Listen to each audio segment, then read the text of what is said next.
Perfect ആയിട്ട് ചെയ്യാമെന്ന് കരുതിയിട്ട് നിങ്ങൾ മാറ്റിവെച്ചിട്ടുള്ള എന്തെങ്കിലും ഒരു കാര്യങ്ങൾ ഉണ്ട് എങ്കിൽ നിങ്ങൾ എഴുതി വെച്ചോ. നമ്മുടെ ജീവിതത്തിൽ അത് നടക്കാൻ പോകുന്നില്ല എന്നുള്ളതാണ് സത്യം, അല്ലേ?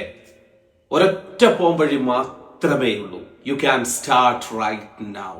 നിങ്ങൾ ഇപ്പൊ സ്റ്റാർട്ട് ചെയ്യുക എന്നുള്ളതാണ്, അല്ലേ? ബാക്കി പെർഫെക്ഷൻ ഒക്കെ പതിയെ പതിയെ വന്നുകൊള്ളും എന്നുള്ളതാണ് സത്യം. നമ്മൾ പലപ്പോഴും വായിച്ചിട്ടില്ലേ, കൗമാരം, യൗവനം, വാർദ്ധക്യം. നമ്മുടെ ജീവിതത്തിലെ 3 സ്റ്റേജുകളാണത്. കൗമാരത്തില് നമ്മുടെ കയ്യിൽ ആരോഗ്യമുണ്ട്, നമ്മുടെ കയ്യിൽ ആവശ്യമായിട്ടുള്ള സമയമുണ്ട്, പക്ഷേ നമുക്ക് ആവശ്യമായിട്ടുള്ള സമ്പത്ത്, നമ്മുടെ പണം നമ്മുടെ കയ്യിലില്ല.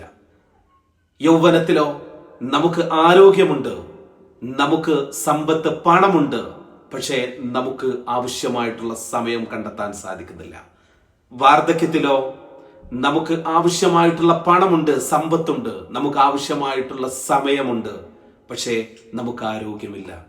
ഒരൊറ്റ കാര്യമാണ് മനസ്സിലാക്കേണ്ടത്, നമ്മുടെ ജീവിതത്തിലെ എല്ലാ സാഹചര്യങ്ങളും ഒരുമിച്ച് നിന്നിട്ട് ലോകത്താരും ഇതുവരെ ഒന്നും ചെയ്തിട്ടില്ല എന്നുള്ളതാണ്.